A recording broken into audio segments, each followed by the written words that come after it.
ಹರೇ ರಾಮ. ಕರುಣರಸದ ಕೋಡಿ ವರಿವ ಕಟಾಕ್ಷದ ಪರತತ್ವ ವರೂಪ ವಾಲಾಪದ ವರ ಪುಣ್ಯಮಯ ಶರೀರದ ನಿರಾಭಾರಿ ಗುರುವಿರಲೆನ್ನ ಮಾನಸದಿ. ಆ ಸದ್ಗುರುವಿರಲಿ ನಮ್ಮೆಲ್ಲರ ಮಾನಸದಿ.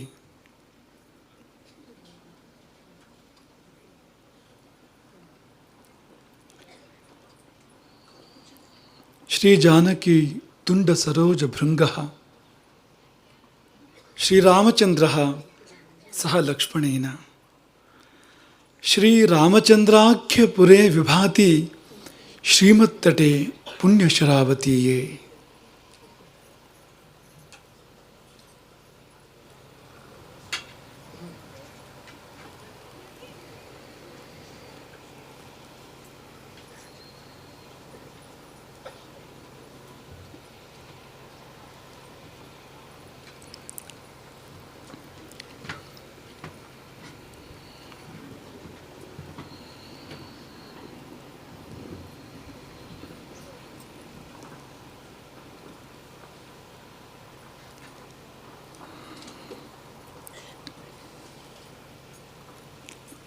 ತಾನೇ ಎಸೆದ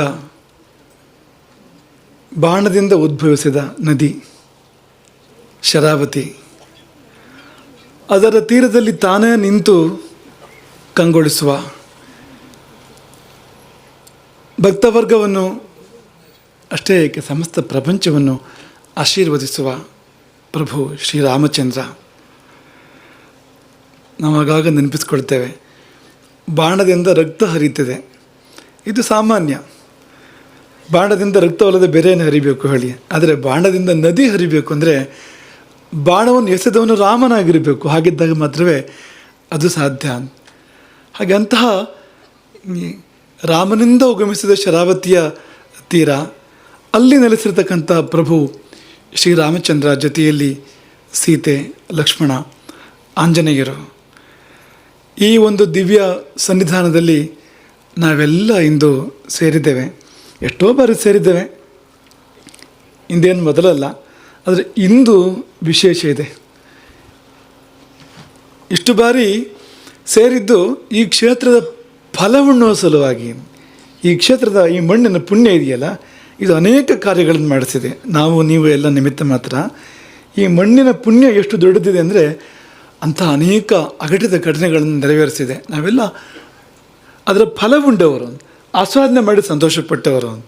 ಹಾಗಾಗಿ ಇಲ್ಲಿವರೆಗೆ ಈ ಈ ಈ ಮಠವೆಂಬ ಮರ ಅಥವಾ ಈ ಒಂದು ಕ್ಷೇತ್ರವೆಂಬಂಥ ಒಂದು ದಿವ್ಯ ವೃಕ್ಷದ ಫಲ ಉಣ್ಲಿಕ್ಕೆ ಬಂದವರು ಇವತ್ತು ಬಂದಿದ್ದು ಆ ಮರದ ಬೇರಿಗೆ ನೀರು ಹಾಕಲಿಕ್ಕೆ. ಇವತ್ತಿನ ವಿಶೇಷ ಅದು. ಈ ಕ್ಷೇತ್ರಕ್ಕೆ ಏನಾದರೂ ಮಾಡಬೇಕು ಅನ್ನೋ ಕಾರಣಕ್ಕೆ ಇವತ್ತು ನಾವು ಸೇರಿರುವಂಥದ್ದು. ಇದೊಂದು ಅದ್ಭುತವಾಗಿರುವಂಥ ಕ್ಷೇತ್ರ, ಅಗಸ್ತ್ಯರ ತಪೋಭೂಮಿ. ರಾಮನು ಕೂಡ ಇಲ್ಲಿ ಹತ್ತಿರ ಕಾರಣಗಿರಿ ಅಂತ ನಾವು ಕೇಳ್ತೇವೆ. ಆ ಕಾರಣಗಿರಿ ಅಲ್ಲಿ ಬಂದು ಪುಷ್ಪಕ ವಿಮಾನದಿಂದ ಇಳಿದು ಗಣಪತಿಯನ್ನು ಅರ್ಚಿಸಿ ರಾಮ ತನ್ನ ಪ್ರಯಾಣ ಮುಂದುವರಿಸಿದಂತೆ. ಹಾಗಾಗಿ ರಾಮನ ಸನ್ನಿಧಾನ ಇರತಕ್ಕಂಥ ಒಂದು ಪರಿಸರ ಇದು. ಈ ಮಠವನ್ನು ತನ್ನೆಡೆಗೆ ಸೆಳೆದುಕೊಂಡಿತ್ತು ಈ ಭೂಮಿ. ಯಾಕೆಂದರೆ ರಾಮಚಂದ್ರಾಪುರ ಮಠ ಇಲ್ಲಿ ಸ್ಥಾಪನೆ ಆಗಿದ್ದಲ್ಲ. ಆ ಹೆಸರು ಕೂಡ ಮಠದ ಮೂಲ ಹೆಸರಲ್ಲ. ಈ ಮಣ್ಣಿನ ಶಕ್ತಿ ಅಂಥದ್ದು ಅಂದರೆ ಗೋಕರ್ಣದಲ್ಲಿ ಸ್ಥಾಪನೆ ಆಗಿರ್ತಕ್ಕಂಥ ರಘುತ್ತಮ ಮಠವನ್ನು, ಅದರ ಹೆಸರದು ರಘುತ್ತಮ ಮಠ ಅಂತ. ಶಂಕರಾಚಾರ್ಯರು ಸ್ಥಾಪನೆ ಮಾಡುವಾಗ ಹಾಗೆ ಸ್ಥಾಪನೆ ಮಾಡಿದ್ದು. ಆ ಮಠವನ್ನು ಇಲ್ಲಿಗೆ ಸೆಳೆದುಕೊಂಡಿದ್ದು ಮಾತ್ರ ಅಲ್ಲ, ಅದಕ್ಕೆ ಹೊಸ ಹೆಸರನ್ನು ಕೊಟ್ಟು ರಾಮಚಂದ್ರಾಪುರ. ಈ ಊರಿಗೂ ರಾಮಚಂದ್ರಾಪುರ ಅಂತ ಹೆಸರು. ರಾಮಚಂದ್ರ ಭಾರತಿಗಳು ಇಲ್ಲಿ ಮಠವನ್ನು ಸ್ಥಾಪನೆ ಮಾಡಿರ್ತಕ್ಕಂಥವ್ರು, ಅವರು ರಾಮಚಂದ್ರ. ಈ ಊರು ಕೂಡ ರಾಮಚಂದ್ರಾಪುರ ಆಯಿತು, ಮಠ ರಾಮಚಂದ್ರಾಪುರ ಮಠ ಆಯಿತು. ಅಂಥದ್ದು ನಾವು ಈ ಮೊನ್ನೆವರೆಗೂ ಶಕಟಪುರ ಮಠದಲ್ಲಿದ್ದವು. ಅದು ಬದರಿಯಲ್ಲಿ ಸ್ಥಾಪನೆಯಾಗಿ ಅಲ್ಲಿ ಶಕಟಪುರಕ್ಕೆ ಬಂದಿದೆ. ಅದು ಸ್ಥಾಪನೆಯಾಗಿದ್ದು ಬದರಿಯಲ್ಲಿ ಜ್ಯೋತಿಷ್ಪೀಠವಾಗಿ, ಶಕಟಪುರಕ್ಕೆ ಬಂದು ಅಲ್ಲಿ ಮುಂದುವರೆದಿದೆ ಆ ಪರಂಪರೆ. ಅಂದರೆ ಎಲ್ಲಿ ಉಗಮಿಸಿ ಎಲ್ಲಿ ಹೋಗಿ ಸೇರಿ ಏನು ಮಾಡ್ತದೋ ಭಗವತ್ ಕೃಪೆ, ಈ ಮಹಾಪುರುಷರ ಸಂಕಲ್ಪ ಅದನ್ನು ಊಹೆ ಮಾಡೋದು ಕಷ್ಟ ಅಂತ. ಶಂಕರಾಚಾರ್ಯರು ಬದ್ರೆಯಲ್ಲಿ ಸ್ಥಾಪನೆ ಮಾಡಿದ ಮಠ ಶಕಟಪುರಕ್ಕೆ ಬಂದು ಕಂಗೊಳಿಸಿದರೆ, ಗೋಕರ್ಣದಲ್ಲಿ ಸ್ಥಾಪನೆ ಮಾಡಿದ ಮಠ, ಅದೇ ಸಮಯದಲ್ಲಿ ಗೋಕರ್ಣದಲ್ಲಿ ಸ್ಥಾಪನೆ ಮಾಡಿದ ಮಠ ಇಲ್ಲಿ ಶರಾವತಿ ತೀರಕ್ಕೆ ಬಂದು ಇಲ್ಲಿ ವಿಕಸಿತಗೊಂಡಿತ್ತು. ಇಲ್ಲಿ ರಾಜಾದಿರಾಜರ ಗೌರವಕ್ಕೂ ಪಾತ್ರ ಆಯಿತು. ಹಾಗೆ ಈ ಶಿಷ್ಯವರ್ಗಕ್ಕೆ ದೊಡ್ಡ ಆಶೀರ್ವಾದವನ್ನು ಶತಮಾನಗಳ ಕಾಲ ಕೊಟ್ಟಿತು. ಅಂಥ ಒಂದು ಪುಣ್ಯದ ಮಣ್ಣು. ನಾವೀಗ ತಾನೇ ನಿಮ್ಗೆ ಹೇಳ್ತಾ ಇದ್ವಿ, ಈ ದೊಡ್ಡವರು ಕೆಲವು ಕೆಲಸ ಯಾಕೆ ಮಾಡ್ತಾರೆ ಅಂತ ಆಗ ಗೊತ್ತಾಗೋದಿಲ್ಲ ಅಂತ, ಯಾವಾಗಲೂ ಗೊತ್ತಾಗೋದದು ಅಂತ. ಕಾಳಿದಾಸ ವರ್ಣನೆ ಮಾಡುವ ಹಾಗೆ ಫಲಾನುಮೇಯ ಪ್ರಾರಂಭ, ಫಲ ಬಂದ ಮೇಲೆ ಓಹೋ ಇದಕ್ಕಾಗಿ ಈ ಕೆಲಸ ಮಾಡಿದ್ದು ಅಂತ ಗೊತ್ತಾಗ್ತದೆ ಅಂತ. ಆರಂಭದಲ್ಲಿ ಗೊತ್ತೇ ಆಗೋದಿಲ್ಲ ಅಂತ. ಈ ರಘುವಂಶದ ಚಕ್ರವರ್ತಿಗಳು ಹಾಗಿದ್ರಂತೆ, ಅವರೊಂದು ಕೆಲಸ ಶುರು ಮಾಡಿದರೆ ಯಾಕೆ ಶುರು ಮಾಡಿದ್ರು ಅಂತ ಯಾರಿಗೂ ಅರ್ಥ ಆಗ್ತಿರ್ಲಿಲ್ಲ. ಫಲ ಬಂದಾಗ ಓಹೋ ಇದಕ್ಕಾಗಿ ಅದನ್ನು ಮಾಡಿದ್ದು ಅಂತ ಅನ್ನಿಸ್ತಾ ಇತ್ತು ಅಂತ. ಹಾಗೆ ಕಾಳಿದಾಸ ವರ್ಣನೆ ಮಾಡ್ತಾನೆ. ಇದು ಕೂಡ ಹಾಗೆಯೇ ದೊಡ್ಡ ಗುರುಗಳು ನಮಗೆ ಇಲ್ಲಿಗೆ ಹೋಗಲಿಕ್ಕೆ ಹೇಳಿದರು. ಆಶ್ರಮ ಸ್ವೀಕಾರದ ನಂತರ ವಿದ್ಯಾಭ್ಯಾಸ ಒಂದು ಹಂತ ಪೂರ್ಣ ಆದಮೇಲೆ ನಮ್ಮನ್ನು ಗುರುಗಳು ಇಲ್ಲಿಗೆ ಕಳುಹಿಸಿದರು. ಅವರು ಜೀವಮಾನ ಇಡೀ ಇದ್ದಿದ್ದು ತೀರ್ಥಹಳ್ಳಿ ಮಠದಲ್ಲಿ. ಅವ್ರು ಇಡೀ ಬದುಕು ತೀರ್ಥಹಳ್ಳಿ ಮಠದಲ್ಲೇ ಕಳೆದಿದೆ. ಜ್ಞಾನೇಂದ್ರ ಎಷ್ಟು ಸತಿ ನೀವು ಹೋಗಿರ್ತೀರಿ ಬಂದಿರ್ತೀರಿ ತೀರ್ಥಹಳ್ಳಿಯಲ್ಲಿದ್ದ ಸಮಯದಲ್ಲಿ, ಅಲ್ಲೇ ಇದ್ದರು ಅವರು ಅಂತ. ಹಾಗಾಗಿ ಆ ಕಾಲದಲ್ಲಿ ನಮ್ಮ ಮಠಕ್ಕೆ ತೀರ್ಥಹಳ್ಳಿ ಮಠ ಅಂತ ಹೆಸರಿತ್ತು. ಭಾಳ ಜನ ತೀರ್ಥಹಳ್ಳಿ ಮಠ ಅಂತ ಕರಿತಾ ಇದ್ರು ಅದನ್ನು, ಯಾಕೆಂದರೆ ಅಲ್ಲೇ ಗುರುಗಳು ಇರ್ತಾ ಇದ್ದಿದ್ದು ಅಂತ. ಆದರೆ ಅವರು ನಮಗೆ ತೀರ್ಥಹಳ್ಳಿ ಮಠಕ್ಕೆ ಹೋಗಿ ಅಂತ ಹೇಳಲಿಲ್ಲ ಅಂತ. ಇಲ್ಲಿಗೆ ನಮ್ಮನ್ನು ಯಾಕೆ ಕಳಿಸಿದ್ರು ಅವತ್ತು ಪ್ರಶ್ನೆ ಅದು. ಯಾಕೆಂದರೆ ಇಲ್ಲಿ ಬಗ್ಗೆ ಅವರು ಇಲ್ಲಿ ಅಭಿವೃದ್ಧಿ ಮಾಡೋದು ಕಷ್ಟ ಅನ್ನೋದಕ್ಕೆ ಅವರೊಂದು ಮಾತನ್ನು ದೊಡ್ಡ ಗುರುಗಳೇ ಹೇಳ್ತಾ ಇದ್ದಿದ್ದು. ಈ ಮಠ ಅಭಿವೃದ್ಧಿ ಮಾಡಬೇಕು ಅಂದರೆ ಅದಕ್ಕೆ ಬೃಹಸ್ಪತಿ ಬುದ್ಧಿ ಕೊಡಬೇಕು, ಕುಬೇರ ಸಂಪತ್ತನ್ನು ಕೊಡಬೇಕು, ಬ್ರಹ್ಮ ಆಯುಸ್ಸನ್ನು ಕೊಡಬೇಕು, ಆಗ ಮಾತ್ರ ಈ ಮಠ ಅಭಿವೃದ್ಧಿ ಮಾಡೋಕ್ಕೆ ಸಾಧ್ಯ ಅಂತ ಅವರು ಹೇಳ್ತಾ ಇದ್ದಿದ್ದು. ದೊಡ್ಡ ಗುರುಗಳ ಭಾಷೆ ಇದು, ಸುಲಭ ಅಲ್ಲ ಅಂತ. ಪ್ರಭಾಕರರಿದ್ದಾರೆ, ಆ ಮಾತನ್ನು ಕೇಳಿದವರು, ದೊಡ್ಡ ಗುರುಗಳ ಬಾಯಲ್ಲಿ ಕೇಳಿದವರು ಪ್ರಭಾಕರರಿದ್ದಾರೆ ಅಂತ. ಈ ಮಠ ಅಭಿವೃದ್ಧಿ ಮಾಡೋದು ಎಷ್ಟು ಕಷ್ಟ ಸಾಧ್ಯ ಅನ್ನೋದಕ್ಕೆ ಅವರ ಭಾಷೆ, ದೊಡ್ಡ ಗುರುಗಳ ಭಾಷೆ ಇದು. ಇವತ್ತು ಕುಬೇರ ಸಂಪತ್ತು ಕೊಟ್ಟಿದ್ದಾನೆ, ಬೃಹಸ್ಪತಿ ಬುದ್ಧಿಯನ್ನು ಕೊಟ್ಟಿದ್ದಾನೆ, ಬ್ರಹ್ಮ ನಮಗೆ ಆಯುಸ್ಸು ಈ ಕಾಲವನ್ನು ಕೊಟ್ಟಿದ್ದಾನೆ. ಈ ಮಠ ಈ ರೀತಿಯಲ್ಲಿ ಅಭಿವೃದ್ಧಿ ಆಗ್ತಾ ಇದೆ ಅಂತ. ಅದು ಅವ್ರ ಮನಸ್ಸಲ್ಲಿ ಏನಿತ್ತೋ ಅವತ್ತು ಅವರು ನಮ್ಮನ್ನು ಇಲ್ಲಿಗೆ ಕಳುಹಿಸಿಕೊಟ್ರು. ಈ ಮಠ ಅವತ್ತು ಅದಕ್ಕೊಂದು ಕಳೆ ಕಾಂತಿ ಹೊರನೋಟದಿಂದಂತೂ ಇರಲಿಲ್ಲ. ಒಂದು ಗ್ರಹಣಾವಸ್ಥೆ ಆ ಸಮಯದಲ್ಲಿ ಇದ್ದಿದ್ದು ಇಲ್ಲಿ. ಆದರೆ ಮುಂದೆ ಕಾಲ ಬದಲಾಯಿತು. ಮುಂದೆ ಇಲ್ಲಿ ಅನೇಕ ವಿಚಿತ್ರವಾದ ಅದ್ಭುತವಾಗಿರ್ತಕ್ಕಂಥ ಕಾರ್ಯಗಳು ನಡೆದು ಇಲ್ಲಿ ಕುಳಿತೇ ನಾವು ನಮ್ಮ ಈ ತಲೆಮಾರಿನ ಕಾರ್ಯವನ್ನು ಪ್ರಾರಂಭ ಮಾಡಿರ್ತಕ್ಕಂಥದ್ದು. ಮೋಹನ ಹೆಗಡೆ ಅದನ್ನು ಭಾಳ ಚೆನ್ನಾಗಿ ಹೇಳಿದ ಹಾಗೆ ಇಲ್ಲಿ ಕುಳಿತು ಮೂಲಮಠದ ಕುರಿತು ಚಿಂತನೆ ಮಾಡಿದ್ದು, ಮೂಲಮಠದ ಪುನರುತ್ಥಾನ ಇಲ್ಲಿ ಕುಳಿತು ಚಿಂತನೆ ಮಾಡಿ ಆಗಿದೆ. ಅಲ್ಲಿ ಹೋಗಿ ಆಲೋಚನೆ ಮಾಡಿ ಇದು ಈ ಪುನರುದ್ಧಾರ ಆಗ್ತಾ ಇದೆ, ಈ ರಾಮಚಂದ್ರಾಪುರ ಮಠ ಪುನರುದ್ಧಾರ ಆಗ್ತಾ ಇದೆ. ಹಾಗಾಗಿ ಪರಸ್ಪರ ವಿರೋಧ ಏನೂ ಇಲ್ಲ. ಗೋಕರ್ಣಕ್ಕೂ ರಾಮಚಂದ್ರಾಪುರ ಮಠಕ್ಕೂ ಎರಡು ತುಂಬ ಒಂದಕ್ಕೊಂದು ಹೊಂದಾಣಿಕೆ ಇದೆ ಎಂಬುದಾಗಿ ನಾವು ಭಾವಿಸುವಂಥದ್ದು. ಹಾಗಾಗಿ ಗುರುಗಳು ನಮಗೇನು ಹೇಳಲಿಲ್ಲ, ಮಠದ ಜೀರ್ಣೋದ್ಧಾರ ಮಾಡಿ ಅಂತ ಹೇಳಲಿಲ್ಲ, ಹೋಗಿ ಇಲ್ಲಿಗೆ ಅಂತಷ್ಟೇ ಅವ್ರು ಹೇಳಿದ್ದು, ಇಲ್ಲಿರಿ ಅಂತ. ಆದರೆ ಅದು ಎಲ್ಲಿವರೆಗೆ ಬಂತು ನೋಡಿ. ಈಗ ಈ ಮಠದ ಜೀರ್ಣೋದ್ಧಾರ ಅದು ಇವತ್ತು ನಿನ್ನೆ ಆಗಬೇಕಾದ ಕಾರ್ಯ ಅಲ್ಲ, ಅದು ಎಷ್ಟೋ ಮೊದಲೇ ಆಗಬೇಕಾಗಿತ್ತು. ಹಾಗೆ ನೋಡಿದರೆ ಈಗ ಹಳೆ ಮಠ ಇದೆಯಲ್ಲ, ಹಳೆ ಮಠ ಆಗಲಿಲ್ಲ ಇನ್ನು, ಈಗ ಮಠವೇ ಇದು ಕಟ್ಟಿ ಆದಮೇಲೆ ಹಳೆ ಮಠ ಆಗ್ತದೆ. ಅದು ಆ ಮಠ ಇದೆಯಲ್ಲ, ಆ ಮಠ ಒಂದು ತಾತ್ಕಾಲಿಕವಾಗಿ ಕಟ್ಟಿರುವಂಥದ್ದು. ಆ ಮಣ್ಣಿನ ಮಹತ್ವೇ ಅಂಥದ್ದು. ಅಲ್ಲಿ ಪಕ್ಕದಲ್ಲೇ ಮಂಡಲಾದೇಶ್ವರ ಸಭಾಂಗಣ ಅಂತಿದೆ ಪಕ್ಕದಲ್ಲಿ, ಅಲ್ಲಿ ನಿಮ್ಮ ಗುರುಪ್ರಸಾದ್ ಹೆಸರಿಗೆ ನೆನಪಿರ್ಬೋದು. ಅದನ್ನು ತಾತ್ಕಾಲಿಕ ಅಂತ ಕಟ್ಟಬೇಕಾದ್ರೆ ಆಮೇಲೆ ಒಂದು ತಲೆಮಾರೇ ಉಪಯೋಗಕ್ಕೆ ಬಂತದ್ದು. ತಾತ್ಕಾಲಿಕ ಕಟ್ಟಡ ಒಂದು ತಲೆಮಾರಿನ ಊಟೋಪಚಾರಗಳು ಅಲ್ಲಿ ನಡೀತದೆ ಅಂತ. ಏನು ತಾತ್ಕಾಲಿಕ ಅಂತ ಮಾಡಿದ್ರು ಕೂಡ ಆ ಮಣ್ಣಿಗೆ ಅದು ಕಾಯಂ ಮಾಡುವ ಶಕ್ತಿ ಇದೆ ಅಂತ ಕಾಣ್ತದೆ. ಹಾಗಾಗಿ ಯಾವುದೋ ಕಾಲದಲ್ಲಿ ತತ್ಕಾಲದಲ್ಲಿ ಬಂದು ವಸತಿ ಮಾಡಿರ್ತಕ್ಕಂಥ ಕಟ್ಟಡ ಅದು. ಅವತ್ತಿನ ಕಾಲ ಹೇಗಿತ್ತು ಅಂದರೆ, ನಿಮಗೆ ಹೆಚ್ಚಿಗೆ ದೂರ ಹೋಗೋದು ಬೇಡ, ಗರ್ಭಗುಡಿ ಹೊರಗೆ ದ್ವಾರಪಾಲಕರ ವಿಗ್ರಹ ಏನಾಗಿದೆ ನೋಡಿ, ಪೂರ್ತಿ ಭಗ್ನ ಆಗಿದೆ ಅದು. ಗರ್ಭಗುಡಿಯ ಬಾಗಿಲಲ್ಲಿರ್ತಕ್ಕಂಥ ಎರಡೂ ದ್ವಾರಪಾಲಕರು ಕಿರೀಟದ ತುದಿಯಿಂದ ಪಾದಕಿಯವರೆಗೆ ಅದು ಪೂರ್ತಿ ಭಗ್ನ ಆಗಿದೆ. ಅದು ನಿಮ್ಗೆ ಅದು ಮುಖ ಗುರ್ತು ಯಾವುದು ಸಿಗೋದಿಲ್ಲ ಅಂತ, ಅಷ್ಟು ಭಗ್ನ ಆಗಿದೆ ಅದು. ಸುತ್ತ ಇರೋ ಕಂಬಗಳು ಉಮಾಪತಿ ದೇವಸ್ಥಾನದ್ದು, ಇಲ್ಲೇ ಹತ್ತಿರದ ಹೊಳೆ ಆಚೆಗಿನ ಉಮಾಪತಿ ದೇವಸ್ಥಾನದ್ದು. ಅಂದರೆ ಯಾವ ಸಂದರ್ಭಕ್ಕೆ ಇದಾಗಿರಬೇಕು ಅಂತ ನೀವು ಆಲೋಚನೆ ಮಾಡ್ಬೋದು. ಆವತ್ತು ಮಠದ ಪರಿಸ್ಥಿತಿ ಏನಿದ್ದಿರಬೇಕು. ಉಮಾಪತಿ ದೇವಸ್ಥಾನವೂ ಭಗ್ನವಾಗಿದೆ. ಆ ಕಂಬಗಳನ್ನು ತಂದು ಈ ಮಠದ ವಿಸ್ತರಣೆ ಆ ಸಮಯದಲ್ಲಿ ಆಗಿರ್ತಕ್ಕಂಥದ್ದು ಅಂತಂದರೆ ನೀವು ಆಲೋಚನೆ ಮಾಡಿ. ಅಂತಂದರೆ ಅದು ಅನುಕೂಲ ಇದ್ದು ಆದ ವ್ಯವಸ್ಥೆ ಅಲ್ಲ ಅದು ಅಂತ. ಆಪದ್ಧರ್ಮವಾಗಿರುವಂಥದ್ದು ಅಂತ ಅನಿವಾರ್ಯವಾಗಿ ಅದನ್ನು ಆ ಸಮಯದಲ್ಲಿ ಮಾಡಿರ್ತಕ್ಕಂಥದ್ದು. ಆದರೆ ಅನಿವಾರ್ಯವಾಗಿ ಮಾಡಿದರೂ ಕೂಡ ಅದನ್ನು ಗಟ್ಟಿಯಾಗಿ ಕಟ್ಟಿದ್ದಾರೆ. ಇನ್ನು 100 ವರ್ಷಕ್ಕೂ ಏನು ತೊಂದರೆ ಏನಿಲ್ಲ. ಅದು ಹಾಗಿದೆ ಅದು. ಆದರೆ ಹಾಗೆ ಬಿಡಲಿಕ್ಕೆ ಸಾಧ್ಯ ಇಲ್ಲ ಅದನ್ನು ಅಂತ. ರಾಮನ ವೈಭವಕ್ಕೆ ತಕ್ಕಂತೆ ನಾವು ಸರಿಯಾದ ಮಠವನ್ನು ನಿರ್ಮಾಣ ಮಾಡಲೇಬೇಕು. ದೇವರು ನಮಗೆ ಶಕ್ತಿ ಕೊಟ್ಟಾಗ ನಾವು ಅದನ್ನು ಮಾಡಲೇಬೇಕು. ಶಕ್ತಿ ಇದೆ ಅಂತ ಹೇಗೆ ಗೊತ್ತಾಗ್ತದೆ ಅಂದರೆ ಮಾಡಿ ನೋಡಿದಾಗ ಗೊತ್ತಾಗ್ತದೆ ಶಕ್ತಿ ಇದು ಇಲ್ವೋ ಅಂತ. ಇದೇ ಖಂಡಿತ ಅದು ಆಗ್ತದೆ, ಅದು ಹಾಗೇ ಆಗ್ತದೆ ಅದು ಅಂತ. ಹಾಗಾಗಿ ನಮ್ಗೆ ಆಲೋಚನೆ ಅನೇಕ ಕಾಲದಿಂದ ಇತ್ತು ಈ ಮಠವನ್ನು ಹೊಸದಾಗಿ ಕಟ್ಟಬೇಕು ಅಂತ. ಆದರೆ ಅದನ್ನು ಹೇಳಿದರೆ ಈ ಸಮಾಜ ಏನು ತಿಳ್ಕೊಳ್ತದೋ ಅನ್ನೋ ಪ್ರಶ್ನೆ ಕೂಡ ಇತ್ತು ನಮಗೆ. ಯಾಕಂದರೆ ಮಠ ಗಟ್ಟುಮುಟ್ಟಾಗಿದೆ, ಕಲ್ಲಲ್ಲಿ ಕಟ್ಟಿದ ಮಠ, ಮತ್ತೆ ಕಟ್ಟಬೇಕಾದನ್ನು ಅನ್ನೋ ಪ್ರಶ್ನೆ ಶಿಷ್ಯರಿಗೆ ಬರ್ಬೋದು. ಏನು ಒಟ್ಟು ನಮ್ಮ ಖರ್ಚು ಮಾಡಿಸ್ಬೇಕು ಅಂತಲೇ ನಮ್ಮ ಯೋಚನೆ ಏನು ಅಂತ ಶಿಷ್ಯರು ಕೇಳೋ ಸಾಧ್ಯತೆ ಇದೆ. ಇಲ್ಲಿವರೆಗೂ ನಮ್ಮನ್ನು ಪ್ರಶ್ನೆ ಮಾಡಿಲ್ಲ ಮಠದ ಶಿಷ್ಯರು. ಹೇಗೆ ಅಂದರೆ ಏನು ಹೇಳ್ತೇವೋ ಅದನ್ನು ಮಾಡ್ತಾರೆ. ವಿಚಾರಕ್ಕೆ ಅವಕಾಶ ಇಲ್ಲದೆ ಕಾಳಿದಾಸ ಹೇಳೋ ಮತ್ತು ಆಜ್ಞಾ ಗುರುಣಾಂ ಹಿ ಅವಿಚಾರಣೀಯ. ಗುರುಗಳು ಆಜ್ಞೆ ಅಂತ ಮಾಡಿದರೆ ಅದನ್ನು ವಿಚಾರ ಮಾಡಬಾರ್ದು ಅಂತ, ಸರಿಯೋ ತಪ್ಪು ಅಂತ ವಿಚಾರ ಮಾಡಬಾರ್ದು, ಮಾಡಬೇಕು ಅದನ್ನು. ಯಾಕೆಂದರೆ ವಿಚಾರ ಗುರುಗಳು ಮಾಡ್ತಾರೆ, ಅವ್ರ ಕೆಲಸ ಅದು. ಗುರುಗಳ ಕೆಲಸವನ್ನು ಶಿಷ್ಯರು ಮಾಡೋಕ್ಕೆ ಆರಂಭ ಮಾಡಿದರೆ ಅದು ಮುಂದೆ ಒಳ್ಳೆಯದಾಗುವಂಥ ಲಕ್ಷಣ ಅಲ್ಲ ಅದು ಅಂತ. ಹಾಗಾಗಿ ವಿಚಾರ ಮಾಡದೆ ನಾವು ಮಾಡಿದ ಇಲ್ಲಿವರೆಗೆ ಕೊಟ್ಟ ಸೂಚನೆಗಳೆಲ್ಲವನ್ನೂ ಕೂಡ ಪಾಲನೆ ಮಾಡಿದವ್ರು ನೀವು. ಆದರೂ ನಾವು ಹಿಂದೆ ಮುಂದೆ ನೋಡಿದ್ದೇವೆ. ಹೇಳಬೇಕು ಬೇಡವೋ ಇದನ್ನು ಅಂತ ಆಲೋಚನೆ ಮಾಡಿದ್ದೆ ನಾವು. ಆದರೆ ಹೇಳಬೇಕಾದ ಪ್ರಮೇಯ ಯಾವಾಗ ಬಂತು ಅಂದರೆ ಆ ಮಠದಲ್ಲಿ ಉಡದ ಪ್ರವೇಶ ಆಯಿತು. ಅದು ಎಲ್ಲಿ ನಮ್ಮ ವಸತಿ ಭಾಗ ಇದೆಯೋ ಆ ಭಾಗದಲ್ಲಿ ಉಡದ ಪ್ರವೇಶ ಆಯಿತು. ನಮ್ಮ ಅಡುಗೆ ಮನೆಯಲ್ಲಿ ಉಡದ ಪ್ರವೇಶ ಆಯಿತು. ಉಡದ ಪ್ರವೇಶಕ್ಕೆ ಅರ್ಥ ಏನು? ಶಾಂತಿ ಎಲ್ಲ ಮಾಡ್ತಾರೆ, ಅದಕ್ಕೆ ಅದು ಬೇರೆ ಮಾತು. ಆದರೆ ಉಡ ಪ್ರವೇಶ ಮಾಡ್ತು ಅನ್ನೋದಕ್ಕೆ ತಂತ್ರಶಾಸ್ತ್ರ ಹೇಳುವಂಥ ಅರ್ಥ ಏನು ಅಂತಂದರೆ ಆಯುಸ್ಸು ಮುಗೀತು ಕಟ್ಟಡದ್ದು ಅಂತ. ಕಟ್ಟಡ ಗಟ್ಟಿ ಇರ್ಬೋದು, ಅದು ಬೇರೆ ಮತ್ತದು. ಆದರೆ ಆಯ ಇದೆಯಲ್ಲ, ಕಟ್ಟಡಕ್ಕೊಂದು ಆಯ ಅಂತ ಬೇಕು, ಆಯದ ಬಲದಿಂದಲೇ ಅಲ್ಲಿ ಒಳ್ಳೆಯದಾಗುವಂಥದ್ದು. ಅದರ ಆಯುಸ್ಸು ಮುಗಿದಿದೆ ಅಂತ. ಅವತ್ತು ನಾವೊಂದು ನಿಶ್ಚಯ ಮಾಡಿದ್ವಿ, ಇದು ಇನ್ನು ಹೊಸ ಮಠವನ್ನು ಮಾಡಲೇಬೇಕು, ನಮಗೆ ಅದನ್ನು ಮಾಡುವಂಥ ಯೋಗ ಬರ್ತಾ ಇದೆ, ವಿಧಿಯ ಇಚ್ಛೆ ಅದಿದೆ, ದೇವರ ಆಜ್ಞೆ ಅದಿದೆ ಎಂಬುದಾಗಿ ನಾವು ಭಾವಿಸಿದ್ವು. ಅಲ್ಲಿಂದ ಅದು ಮೆಲ್ಲನೆ ಪ್ರಸ್ತಾಪ ಆಗ್ತಾ ನಿಧಾನಕ್ಕೊಂದು ರೂಪ ತಗೊಂಡಿರುವಂಥದ್ದು. ಅದು ಒಂದೇ ಸತಿ ಎಲ್ಲರನ್ನ ಇದು ಮಾಡಿ ಅಂತ ಹೇಳಿ ಆಗಿದ್ದಲ್ಲ ಅದು.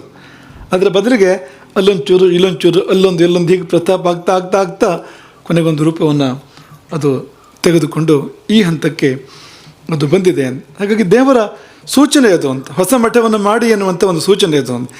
ಈಗ ಇರುವ ಮಠದಲ್ಲಿ ಅನೇಕ ಬೇರೆ ಸಮಸ್ಯೆಗಳು ಕೂಡ ಇದೆ. ಆ ಮಠ ತಿರುಗಿದೆ, ಅದು ಆಪದ್ಧರ್ಮ ಅಂತ ಹೇಳ್ತಾ ಇರೋದು ಅದೇ ಕಾರಣಕ್ಕೆ ಅಂತ. ದಿಕ್ಶುದ್ಧಿ ಇಲ್ಲ ಆ ಮಠದಲ್ಲಿ, ಒಂದು ಸ್ವಲ್ಪ ತಿರುಗಿದೆ ಅದು ಅಂತ. ಆಗ್ನೇಯಕ್ಕೆ ತಿರುಗಿದೆ ಅದು ಕೂಡ ಅಂತ. ತಿರುಗುವಾಗ ಈಶಾನ್ಯಕ್ಕೆಲ್ಲ ಆಗ್ನೇಯದ ಕಡೆ ತಿರುಗಿದೆ ಅದು ಅಂತ. ಹಾಗಾಗಿ ಬಿಸಿ ಇರುವಂಥದ್ದು ಆಗ್ನೇಯದ ಕಡೆ ತಿರುಗಿದಾಗ ಅದು ಕೊಡುವಂಥ ಅಗ್ನಿಧರ್ಮಗಳು ಅಲ್ಲಿ ಏರ್ಪಡಲೇಬೇಕು ನೋಡಿ ಅಂತ. ಹಾಗಾಗಿ ಅದೆಲ್ಲವನ್ನು ಮನಸ್ಸಲ್ಲಿ ಇಟ್ಟುಕೊಂಡು ನಾವು ತುಂಬ ಶಾಸ್ತ್ರಬದ್ಧವಾಗಿ ಮಠವನ್ನು ಮಾಡಬೇಕು.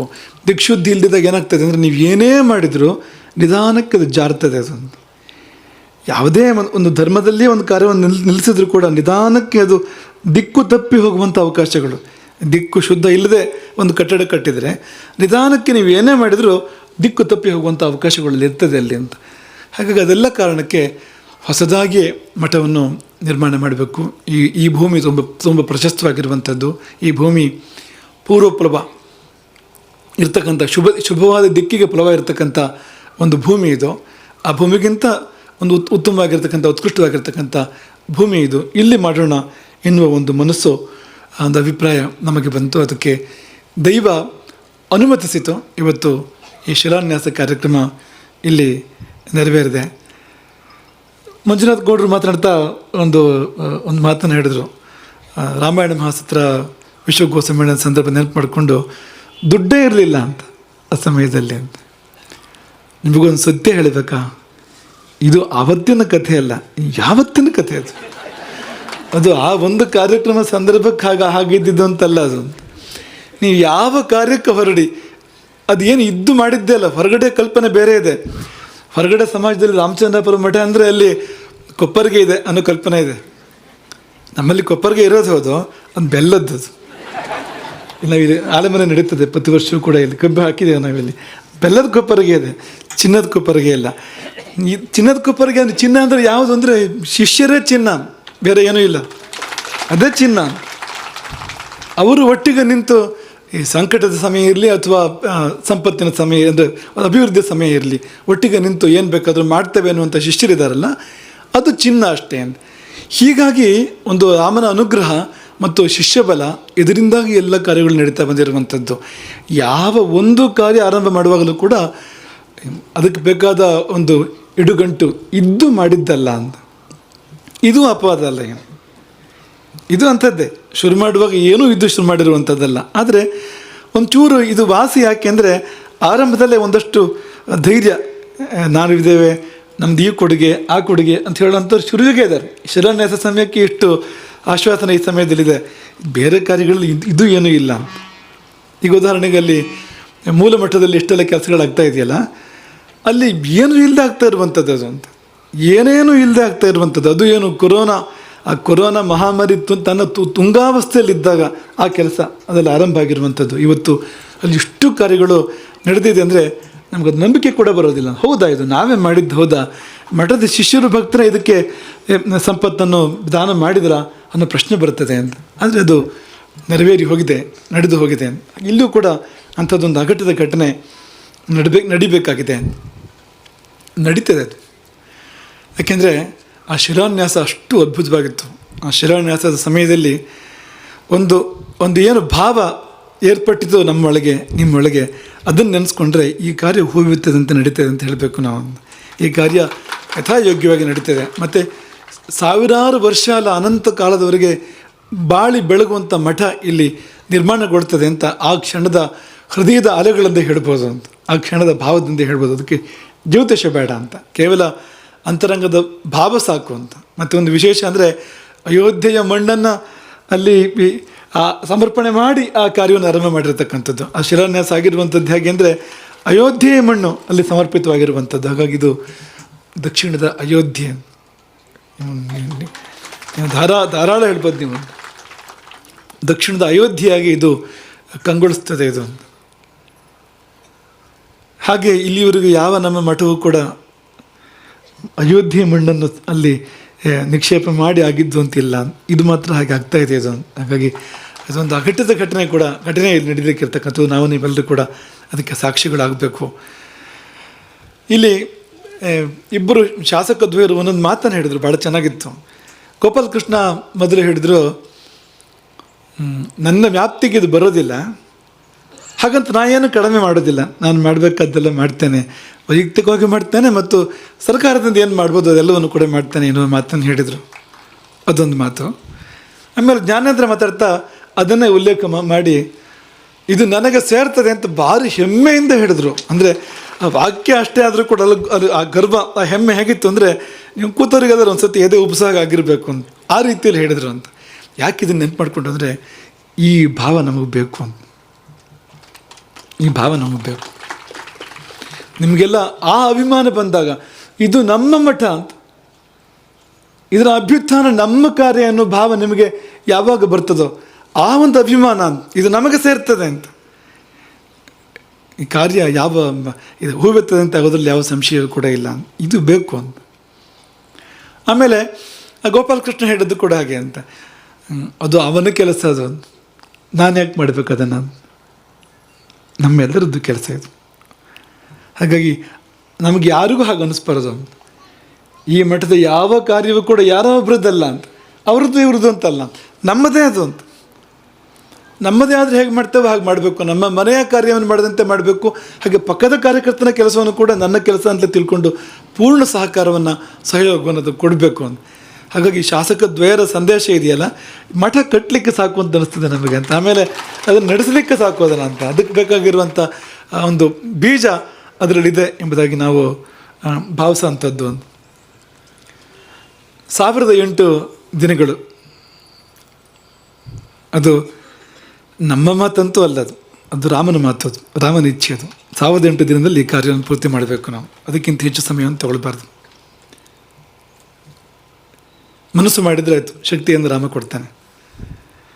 ಮನಸ್ಸನ್ನು ಕೊಡಲಿ ಅಂತ ನಾವು ಹಾರೈಸುವಂಥದ್ದು ಬಂದ ಹಾಗೆ ಕಾಣ್ತಾ ಇದೆ. ನೋಡಿದರೆ ಈ ವಾತಾವರಣ ಗಮನಿಸುವಾಗ ಒಂದು ಮನಸ್ಸು ಸಮಾಜ ಮಾಡಿದೆ ಅಂತ ನಮಗೆ ಅನ್ನಿಸ್ತಾ ಇದೆ.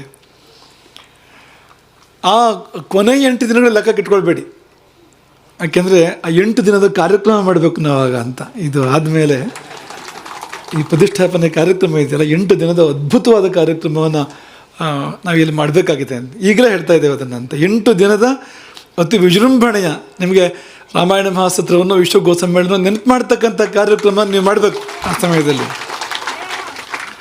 1000 ದಿನ ನಮ್ಮ ಕೆಲಸಕ್ಕಿರೋವಂಥದ್ದು, ಕಟ್ಟು ನಿಲ್ಲಿಸೋದಕ್ಕಿರೋವಂಥದ್ದು ಹಾಗೆ ಇಟ್ಕೊಳ್ಳಿ. ಹಾಗಾಗಿ ಆ 8 ದಿನದ ನಿರೀಕ್ಷೆಯಲ್ಲಿ ನೀವು ಎಲ್ಲ ಕೆಲಸ ಮಾಡಬೇಕು. ಗಜಾನ್ ಶರ್ಮಾ ಅಂತೂ ಎಷ್ಟು ಚೆನ್ನಾಗಿ ಹೇಳಿದೆ ಅಂದರೆ, 8 ದಿನ ನೀವು ಇದಕ್ಕೆ ಸಮಯ ಕೊಟ್ಟರೆ ಆ 8 ದಿನಕ್ಕೆ ಸಾವಿಲ್ಲ ಅಂತ. 1008 ದಿನಗಳು ಅಂತ. ಒಬ್ಬ ಶಿಷ್ಯನೋ ಭಕ್ತನೋ ಅಭಿಮಾನಿಯೋ 8 ದಿನದ ಸಮಯವನ್ನು ಕೊಟ್ಟರೆ ಆ 8 ದಿನಕ್ಕೆ ಸಾವಿಲ್ಲ. ಯಾಕೆಂದರೆ ಸಾವಿನ ನಂತರ ಚಿತ್ರಗುಪ್ತ ಯಮನ ಭೇಟಿಯಾದಾಗ ಈ ದಿನಗಳು ಉಲ್ಲೇಖ ಮಾಡ್ತಾನೆ ಅವನು. ಇದು ನೀನು ಮಠಕ್ಕೆ ಕೊಟ್ಟ ದಿನ, ಇದು ಈ ದಿನ ನಿನ್ನನ್ನು ನರಕದಿಂದ ಸ್ವರ್ಗಕ್ಕೆ ಕರ್ಕೊಂಡು ಹೋಗುವಂಥದ್ದು ಅಂತ ಅವನು ಹೇಳ್ತಾನೆ. ಅಲ್ಲಿ ಅಂಥ ದಿನಗಳಾಗ್ತವೆ ಅವು ಅಂತ. ಹಾಗೆ ನಾವು ಸಮಯ ಕೊಡಬೇಕು, ಶ್ರಮ ಮಾಡಬೇಕು. ಇದಕ್ಕೆ ನಮ್ಮದು ಎಲ್ಲವನ್ನೂ ದಾರಿ ಎರಿಬೇಕು. ಬರೇ ಹಣ ಮಾತ್ರ ಅಲ್ಲವೇ ಅಲ್ಲ. ಹಣ ಏನು ಹೇಳಿ, ಏನೂ ಅಲ್ಲ ಅದು ಅಂತ. ಅದು ವಿನಿಮಯದ ದ್ರವ್ಯ ಮಾತ್ರ. ಅದಕ್ಕಿಂತ ಹೆಚ್ಚು ಮಹತ್ವ ಇಲ್ಲ. ನಾವು ನಮ್ಮ ಆತ್ಮವನ್ನು ಧಾರೆ ಎರಿಬೇಕು, ನಮ್ಮ ಮನಸ್ಸನ್ನು, ಅಂತಃಕರಣವನ್ನು ಧಾರೆ ಎರಿಬೇಕು. ನಮ್ಮ ಇಡೀ ಆಯುಷ್ಯನ ಖಂಡವನ್ನೇ ಧಾರೆ ಎರೆದು ಈ ಕಾರ್ಯವನ್ನು ಮಾಡಬೇಕು. ಮಾಡೋಣ, ಇಂದಿನಿಂದಲೇ ತೊಡಗಿಕೊಳ್ಳೋಣ. ಎಲ್ಲ ಮನಸ್ಸುಗಳು ಒಂದಾಗಿ ಈ ಕಾರ್ಯ ಇಲ್ಲಿ ಕೈಗೂಡುವಂತೆ ಆಗಲಿ. ಅದ್ಭುತವಾಗಿ ಒಂದು ಪವಾಡ ನಡೆದಂತೆ, ಒಂದು ಚಮತ್ಕಾರ ನಡೆದಂತೆ ಈ ಕಾರ್ಯ ಇಲ್ಲಿ ನಡೀಲಿ. ರಾಮದೇವರ ಪವಾಡ. ನಮಗೆ ಬೇರೆ ಪವಾಡಗಳ ಬಗ್ಗೆ ಅಂಥ ಒಂದು ಪ್ರೀತಿ ಇಲ್ಲ. ಅಂದರೆ ಏನೋ ಒಂದು ಸೃಷ್ಟಿ ಮಾಡಿ ತೋರಿಸೋದೋ, ಏನೋ ಒಂದು ಮಾಯ ಮಾಡೋದೋ, ಅದರಲ್ಲಿ ಏನೋ ಆ ವ್ಯಕ್ತಿ ಮಹತ್ವ ಸ್ಥಾಪಿತ ಆಗ್ತದೆ ಹೊರತು ಬೇರೆ ಏನೂ ಇಲ್ಲ. ಈ ಪವಾಡಗಳು ಎಲ್ಲರಿಗೂ ಉಪಕಾರ ಆಗುವಂಥದ್ದು. ಇಂಥ ಪವಾಡಗಳು ಇಲ್ಲಿ ಏನೂ ಇಲ್ಲ, ಶೂನ್ಯ. ಇಲ್ಲೊಂದು ಭವ್ಯವಾದ ಮಠ ಎದ್ದು ನಿಂತರೆ ಪವಾಡ ಅದು. ಆ ಪವಾಡ ಸಮಾಜಕ್ಕೆ 100 ಕಾಲಲ್ಲ 1000 ಕಾಲ ಉಪಯೋಗ ಬರ್ತಕ್ಕಂಥ ಒಂದು ಪವಾಡ ಅದು ಅಂತ. ಹಾಗಾಗಿ ಅಂಥ ಪವಾಡ ಇಲ್ಲಿ ಘಟಿಸಲಿ ಎಂಬುದಾಗಿ ನಾವು ಆಶಿಸುವಂಥದ್ದು. ತಂತ್ರಿಗಳು ಆಧಾರ ಶಿಲೆಯನ್ನು ಪೂಜೆ ಮಾಡುವಾಗ ಒಂದು ಶ್ಲೋಕವನ್ನು ಅವರು ಅಲ್ಲಿ ಪ್ರಾರ್ಥನಾ ರೂಪವಾಗಿ ಹೇಳಿದರು. ತ್ವಮೇವ ಪರಮಾಶಕ್ತಿ ತ್ವಮೇವ ಆಸನಧಾರಿಕ ಸಂತೃಪ್ತಯ ತ್ವಯಾ ದೇವಿ ಸ್ಥಾತವ್ಯಂ ಇಹ ಸರ್ವದಾ. ಅಂದರೆ ಆ ಶಿಲೆಯಲ್ಲಿ ಭುವನೇಶ್ವರಿಯನ್ನು ಆವಾಹನೆ ಮಾಡಿ, ಇವು ನೋಡಿದ ಶಿಲೆ ಇದೆಯಲ್ಲ, ಸ್ಥಾಪನೆ ಮಾಡಿದ ಶಿಲೆ, ಆ ಶಿಲೆಯಲ್ಲಿ ಭುವನೇಶ್ವರಿಯನ್ನು ಆವಾಹನೆ ಮಾಡಿ ತ್ವಮೇವ ಪರಮಾಶಕ್ತಿ, ಎಲ್ಲ ಶಕ್ತಿಗಿಂತ ಮೇಲಿನ ಶಕ್ತಿ ನೀನು. ಯಾಕಂದರೆ ಈ ಮಠವನ್ನು ಹೊತ್ತು ನಿಲ್ಲಬೇಕು ಅಂದರೆ ಶಕ್ತಿ ಬೇಕಲ್ಲ ಅದಕ್ಕೆ. ಹಾಗಾಗಿ ಇನ್ನಿಲ್ಲದ ಪರಮೋತ್ತಮ ಶಕ್ತಿ ನೀನು. ತ್ವಮೇವ ಪರಮಾಶಕ್ತಿ ತ್ವಮೇವ ಆಸನಧಾರಿಕ. ನೀನು ಈ ಭವ್ಯವಾಗಿರ್ತಕ್ಕಂಥ ಮಠದ ಈ ಕಟ್ಟೋಣ ಏನಿದೆ ಇದನ್ನು ಧರಿಸೋಳು ನೀನು, ಧರಿಸಿ ನಿಲ್ಲಬೇಕು ನೀನು. ಎಲ್ಲಿವರೆಗೆ ಅಂದರೆ ಆಚಂದ್ರಾರ್ಕ, ಸೂರ್ಯ ಚಂದ್ರರಿರುವವರೆಗೆ, ಈ ದೇಶದಲ್ಲಿ ಗಂಗೆ ಹರಿಯುವವರೆಗೆ, ಶಾಶ್ವತವಾಗಿ ಹಿಮಾಲಯ ಇಲ್ಲಿ ಎಲ್ಲಿವರೆಗೆ ಹೆಮ್ಮೆಯಿಂದ ತಲೆ ಎತ್ತಿ ನಿಂತಿರ್ತದೆಯೋ ಅಲ್ಲಿವರೆಗೆ ಸಂತೃಪ್ತಯ ತ್ವಯಾ ದೇವಿ, ನೀನು ಇಲ್ಲಿ ನೆಲೆಸಿ ಈ ಮಠವನ್ನು ಹೊತ್ತು ನಿಲ್ಲಬೇಕು ಸಂತೃಪ್ತಳಾಗಿ. ಇಲ್ಲಿ ಅತೃಪ್ತಿ ಇರಬಾರದು, ಪೂರ್ಣ ತೃಪ್ತಿಯಲ್ಲಿ ನೀನು ಇದನ್ನು ಧರಿಸಿ ನಿಲ್ಲಬೇಕು ಎಂಬ ಪ್ರಾರ್ಥನೆಯನ್ನು ತಂತ್ರಿಗಳು ಅಲ್ಲಿ ಮಾಡಿದರು. ಆ ಪ್ರಾರ್ಥನೆ ಸತ್ಯ ಆಗಲಿ. ಭುವನೇಶ್ವರಿ ಹಿಂದೆ ಈಗಲೇ ಇಲ್ಲಿ ಬಂದು ನೆಲೆಸಿ ಮಠವನ್ನು ಧಾರಣೆ ಮಾಡಲಿಕ್ಕೆ ಆಕೆ ಸಿದ್ಧಳಾಗಲಿ. ನಾವೆಲ್ಲ ನಿಮಿತ್ತ ಮಾತ್ರ ಭವಸವ್ಯ ಸಾಚ, ನೆಪ ಮಾತ್ರಕ್ಕೆ ನಾವೆಲ್ಲ ನಮ್ಮ ಕೆಲಸವನ್ನು ಏನೂ ಕೊಸರಾಡದೆ, ಒಂದಿಷ್ಟು ಒಟ್ಟು ಕಾರ್ಯಕ್ಕೆ ತೊಂದರೆ ಆಗದಂತೆ ಇದ್ದುಕೊಂಡು, ನಮ್ಮಿಂದಾಗಿ ಕಾರ್ಯಕ್ಕೆ ತೊಂದರೆ ಆಗಬಾರ್ದು. ನಮ್ಮದು ಯಾವುದೋ ಒಂದು ಭಿನ್ನಾಭಿಪ್ರಾಯವೋ, ನಮ್ಮದು ಯಾವುದೋ ಒಂದು ಕೊಸರೋ, ನಮ್ಮದು ಯಾವುದೋ ಒಂದು ಪ್ರತಿಷ್ಠೆಯೋ, ತಲೆ ಪ್ರತಿಷ್ಠೆಯೋ ಈ ಕಾರ್ಯಕ್ಕೆ ಅಡ್ಡ ಬರಬಾರ್ದು. ಬಂದರೆ ಪಾಪ, ಅದು ಬಂದರೆ ಅಪರಾಧ. ಅದು ನಾವು ಕ್ಷಮಿಸ್ಬೋದು, ಅದು ಭುವನೇಶ್ವರಿಗೆ ಕ್ಷಮಿಸ್ತಾಳೋ ಇಲ್ಲೋ ಗೊತ್ತಿಲ್ಲ, ಶ್ರೀರಾಮ ಕ್ಷಮಿಸ್ತಾನೋ ಇಲ್ಲೋ ಗೊತ್ತಿಲ್ಲ. ಹಾಗಾಗಿ ನಾವು ಯಾರೂ ಕೂಡ ಒಂದು ಸಣ್ಣ ಕೊಸರು ಕೂಡ ಇಲ್ಲದೆ, ಕಿಸರು ಕೂಡ ಇಲ್ಲದೆ, ಏಕ ಮನಸ್ಸಿನಿಂದ ಎಲ್ಲರೂ ಸಹಕಾರ ಕೊಟ್ಟು ನಮ್ಮ ಸ್ವಾರ್ಥವನ್ನು ಪಕ್ಕಕ್ಕಿಟ್ಟು ನಮ್ಮ ಪ್ರತಿಷ್ಠೆಯನ್ನು ಪಕ್ಕಕ್ಕಿಟ್ಟು ಈ ಕಾರ್ಯಕ್ಕೆ ನಾವು ಇಳಿಬೇಕು. ನಾವು ಯಾವಾಗಲೂ ಹೇಳ್ತಾ ಇರ್ತೇವೆ, ಈ ದೇವರ ಪ್ರತಿಷ್ಠೆ ಅಂದರೆ ಏನು? ನಮ್ಮ ಪ್ರತಿಷ್ಠೆಯನ್ನು ಬಲಿ ಕೊಟ್ಟು ನಮ್ಮ ಪ್ರತಿಷ್ಠೆಯನ್ನು ತ್ಯಾಗ ಮಾಡಿ ಈ ಪ್ರತಿಷ್ಠೆ ಆಗಲಿಕ್ಕೆ ಇರುವಂಥದ್ದು. ಹಾಗಾಗಿ ಒಂದು ಕೆಲಸ ಮಾಡಿಬಿಡೋಣ. ಈಗ ಈ ಪ್ರತಿಷ್ಠೆ ಕೊನೆಯಲ್ಲಾಗ್ತದೆ. ನಮ್ಮ ಪ್ರತಿಷ್ಠೆಯನ್ನು ಇವತ್ತೇ ನಾವು ಇಲ್ಲಿ ಆಧಾರ ಶಿಲೆಯಲ್ಲೇ ಸಮರ್ಪಣೆ ಮಾಡಿಬಿಡೋಣ. ಅಲ್ಲಿ ಏನು ದ್ರವ್ಯ ಸಮರ್ಪಣೆ ಮಾಡಬೇಕು, ಅಲ್ಲಿ ಹೋಗಿ ಒಂದು ಮುಷ್ಟಿ ದ್ರವ್ಯ, ನಮ್ಮ ತಲೆ ಪ್ರತಿಷ್ಠೆ, ಇದಿಷ್ಟು ನಾವು ಸಮರ್ಪಣೆ ಮಾಡಿ ನಾವು ಬಂದರೆ ಈ ಮತ್ತೆ ಮುಂದೆ ಪವಾಡವೇ ಆಗುವಂಥದ್ದು, ಚಮತ್ಕಾರವೇ ಘಟಿಸುವಂಥದ್ದು. ಹಾಗಾಗಿ ಎಲ್ಲ ಪ್ರತಿಷ್ಠೆಗಳನ್ನು ನಾವಲ್ಲಿ ತ್ಯಾಗ ಮಾಡಿ ಈ ಕಾರ್ಯಕ್ಕೆ ನಮ್ಮನ್ನು ನಾವು ಕೊಟ್ಟುಕೊಳ್ಳೋಣ, ಆತ್ಮನಿವೇದನೆ, ಆತ್ಮಸಮರ್ಪಣೆ ಮಾಡಿಕೊಳ್ಳೋಣ ಎಂಬ ಆಶಯವನ್ನು ಈ ಸಮಯದಲ್ಲಿ ವ್ಯಕ್ತಪಡಿಸಿ, ಭಾಳ ಸಶಕ್ತ ತಂಡ ಇದಕ್ಕಾಗಿ ಟೊಂಕ ಕಟ್ಟಿ ನಿಂತಿದೆ. ಇದೀಗ ನಮ್ಮ ಕಾರ್ಯ ಉಳಿದಿಲ್ಲ, ಅವರ ಕಾರ್ಯ ಆಗಿದೆ. ನಮ್ಗೆ ಅವರು ಪದೇ ನೆನಪು ಮಾಡ್ತಾ ಇದ್ದಾರೆ ಹೊರತು ನಾವು ಅವರಿಗೆ ನೆನಪು ಮಾಡುವಂಥ ಸ್ಥಿತಿ ಕಾಣ್ತಾ ಇಲ್ಲ. ಅಲ್ಲಿಂದ ಈ ಕಡೆಗೆ ಗುರುಗಳೇ ಇದಾಗಬೇಕು, ಅದಾಗಬೇಕು, ಇದಕ್ಕೇನು, ಅದಕ್ಕೆ ಯಾವಾಗ ಅನ್ನೋ ರೀತಿಯ ವಾತಾವರಣ ಇದೆ. ಹೀಗೆ ಇದು ಮುಂದುವರೆದು ನಿಮ್ಮೆಲ್ಲ ಪುಣ್ಯ ಪುರುಷರು, ಅದೃಷ್ಟವಂತರು, ನಿಮ್ಮ ಕೈಯಲ್ಲಿ ದೇವರಿಗೆ ಕೆಲಸ ಮಾಡಿಸ್ಕೊಡ್ತಾ ಇದ್ದಾನೆ. ನಿಮ್ಮ ತಂದೆಗೆ ಯೋಗ ಇರಲಿಲ್ಲ, ನಿಮ್ಮ ಅಜ್ಜನಿಗೆ ಯೋಗ ಇರಲಿಲ್ಲ, ಮುತ್ತಜ್ಜನಿಗೆ ಯೋಗ ಇರಲಿಲ್ಲ, ಅವರೆಲ್ಲರೂ ಪುಣ್ಯ ಸೇರಿ ನಿಮಗೆ ಬಂದಿದೆ. ಹಾಗಾಗಿ ಅದೃಷ್ಟವಂತರು ನೀವು. ಅಂಥವರೆಲ್ಲ ಸೇರಿ ಒಂದು ತಂಡ ಸಿದ್ಧ ಆಗಿದೆ. ಕಾರ್ಯ ಇನ್ನು ನಿರ್ವಿಘ್ನವಾಗಿ ಅದು ಕೈಗೂಡಿ 1000 ಕಳೆಯಲೇಬೇಕು ಅಂತೇನಿಲ್ಲ, ಮಧ್ಯೆ ಆದರೂ ತೊಂದರೆ ಏನೂ ಇಲ್ಲ.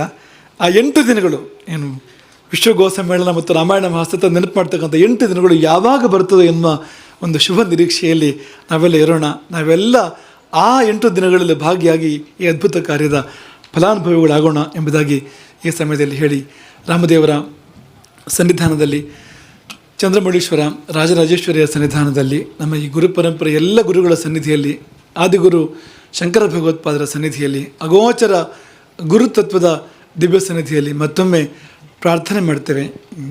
ಶಕ್ತಿ ಕೊಡಿ, ಚೈತನ್ಯ ಕೊಡಿ, ಬರುವ ವಿಘ್ನಗಳನ್ನು ಪರಿಹಾರ ಮಾಡಿ, ಈ ಮಠದ ಶಿಖರವನ್ನು ನೋಡುವಂಥ ಪುಣ್ಯಾವಕಾಶವನ್ನು ನಮಗೆಲ್ಲ ಒದಗಿಸಿಕೊಡಿ. ಆ ಶಿಖರಕ್ಕೆ ಅಭಿಷೇಕ ನಡೆಯುವಂಥದ್ದನ್ನು ಕಣ್ಣಿಂದ ನೋಡತಕ್ಕಂಥ ಆ ಪುಣ್ಯವನ್ನು ನಮ್ಮೆಲ್ಲರ ಕಣ್ಣುಗಳಿಗೆ ಒದಗಿಸಿ ಎಂಬುದಾಗಿ ಆ ದೇವರುಗಳಲ್ಲಿ ಗುರುಗಳಲ್ಲಿ ಪ್ರಾರ್ಥನೆ ಮಾಡ್ತೇವೆ. ಎಲ್ಲರಿಗೂ ಒಳಿತಾಗಲಿ ಅಂತ ಪುಣ್ಯ ಆಗ್ತದೆ.